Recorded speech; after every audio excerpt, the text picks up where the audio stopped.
मध्यंतरी मी गुजरातला गेलो. त्या गुजरातमध्ये एक जिल्हा आहे केवडिया म्हणून.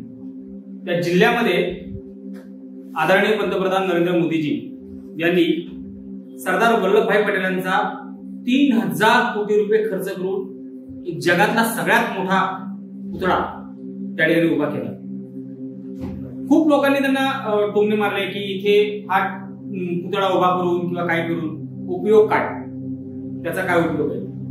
तर मी आज केवडिया जिल्ह्यामध्ये ज्यावेळेस तुम्ही फिरता, तो बॅकवर्ड क्लास जिल्हा आहे आणि बॅकवर्ड म्हणण्यापेक्षा आपला जसा मराठवाड्यातला बीड, सोलापूर, त्यानंतर परभणी, जालना हा दुष्काळी भाग जो असा आहे तशा प्रकारचा केवडिया जिल्हा होता.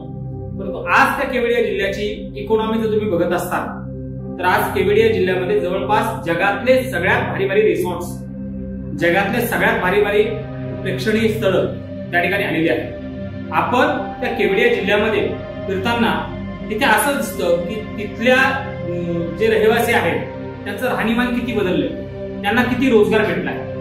तर कुठेतरी जगात असा बदल घडवणारा किंवा फक्त 3000 कोटी रुपये का खर्च केले, 3000 कोटी रुपयात तुम्हाला भरपूर ठिकाणी लोकांना अन्नदान करता आलं असतं, भरपूर ठिकाणी तुम्हाला लोकांना जीव घालता आला असतं. अशा प्रकारचं ते बाष्पळ वक्तव्य जे करणारे आहेत ना, त्या बावळटांनी आता जाऊन बघावं केवडिया जिल्ह्यातल्या लोकांचं मन परिवर्तन कसं झालं आहे, त्या लोकांना रोजगार किती भेटलेला आहे. कुठेतरी रोजगाराच्या संधी या सांस्कृतिक वारसातून भेटत असतात.